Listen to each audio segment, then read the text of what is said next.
বন্ধুরা, সূর্য এবার সিদ্ধান্ত নিল যে সোনারূপা আর দীপার জীবন থেকে অনেক দূরে চলে যাবে। সে বিদেশ যাওয়ার সিদ্ধান্ত নিল। আর অন্যদিকে দেখা যায় রূপার শারীরিক অবনতি হতে থাকে এবং অর্জুন সিদ্ধান্ত নেয় যে এই কেসের সাথে ডক্টর সূর্য সেনগুপ্তর সাথে আলোচনা করা অবশ্যই জরুরি। এই কেস হ্যান্ডেল করতে পারবে একমাত্র ডক্টর সূর্য সেনগুপ্ত। কিন্তু সূর্য এসব কিছু না জেনেই আগে সে বিদেশ যাওয়ার জন্য সিদ্ধান্ত নিয়ে ফেলে। তাই সূর্য শেষবারের মতো রূপা, সোনা এবং দীপার সাথে দেখা করতে হাসপাতালে আসে। অন্যদিকে দেখা যায় লাবণ্য সেনগুপ্ত এবং প্রবীর সেনগুপ্ত যখন সমস্ত কেস মিটে যাওয়ার পর বাড়িতে যায়, তখন বাড়িতে গিয়ে সূর্যকে খোঁজাখুঁজি করে। কিন্তু বাড়ির মেড অর্থাৎ শেফালি জানায় যে দাদাবাবু এখনও বাড়িতেই ফেরেনি। তারপর দেখা যায় লাবণ্য সেনগুপ্ত এবং প্রবীর সেনগুপ্ত ছুটে যায় হাসপাতালের দিকে। তার কিছুক্ষণ পরে সূর্য সেখানে আসে এবং সূর্য শেফালির কাছ থেকে বীরকে একটু কোলে নেয় আর অনেক কথা বলতে থাকে বীরকে। সূর্য তখন বীরকে কোলে নিয়ে বলতে থাকে, তুই অনেক ছোট, তুই তো কোনো অন্যায় করিসনি, কিন্তু তোর মা যা অন্যায় করেছে তার শাস্তি আজ তোর মা পেল। আর তোদেরকে রেখে কখনো যেতে হবে সেটা আমি ভাবিনি, আর এটাও ভাবিনি যে তোকে এতটা ভালোবেসে ফেলব। এই কথা বলে সূর্য শেফালির কাছে বীরকে রেখে চলে যায় হাসপাতালে রূপার সাথে দেখা করতে। এবং সেখানে গিয়ে দেখে হাসপাতালে সকলেই থাকে।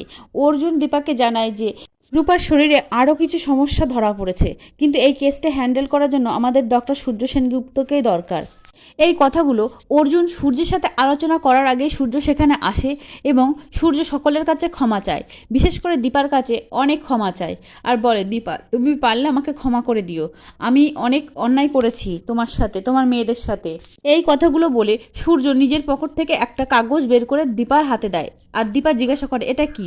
তখন সূর্য বলে, এটা আমাদের ডিভোর্স পেপারের একটা কপি তোমাকে দিলাম, আর একটা আমার কাছে আছে। দীপা বুঝতে পারে না ডাক্তারবাবু আসলে কি করতে চাইছে। ডাক্তারবাবু কি আমাদের সকলকে ছেড়ে চলে যেতে চাইছে? সকলের সাথে দেখা করে সূর্য যখন হাসপাতালের বাইরে এসে দাঁড়ায়, ঠিক তখনই দীপা বুঝতে পারে না যে ডাক্তারবাবু আসলে কি বলতে চাইলো। তাই দীপা ছুটে আসে বাইরে আর জানাই যে ডাক্তারবাবুকে, আপনি কি বলতে চাইছিলেন? তখন সূর্য বলে, আমি থাকলে সকলেরই সমস্যা, তাই আমি চাই না তোমাদের জীবনে আর থাকতে, আমি অনেক দূরে চলে যেতে চাই। দীপা সূর্যকে বোঝানোর চেষ্টা করে যে আপনি ব্যর্থ বাবা হলেও আপনি তো ওদেরই বাবা, আপনি ওদেরকে ছেড়ে যেতে পারেন না। সোনার উপরে যেমন আমার অধিকার আছে তেমন আপনারও অধিকার আছে। কিন্তু সূর্য কোনো কথাই বোঝার চেষ্টা করে না, সে চলে যায় দীপাকে রেখে। লাবণ্য সেনগুপ্ত, প্রবীর সেনগুপ্ত, দীপা কেউই পারল না সূর্যকে আটকে রাখতে। জয় এসে দেখে তার দাদাভাই চলে গেছে। এমন সময় দেখা যায় ভীষণ জোর বৃষ্টি শুরু হয় এবং লাবণ্য সেনগুপ্ত দীপাকে বলে, এই বৃষ্টি এমনি এমনি আসেনি দীপা। দীপা তখন বুঝতে পারে না তার কি করা উচিত। সে বৃষ্টির মধ্যে দাঁড়িয়ে ভাবতে থাকে সমস্ত পুরনো কথাগুলো। তারপর দেখা যায় দীপা যখন হাসপাতালের ভিতরে প্রবেশ করে, তখন অর্জুন জানায় ডক্টর সেনগুপ্ত কোথায়, ওনাকে এখনই প্রয়োজন, রূপার অবস্থা খুব একটা ভালো নয়, রূপার এই কেসটা হ্যান্ডেল করতে পারবে শুধুমাত্র ডাক্তার সেনগুপ্ত।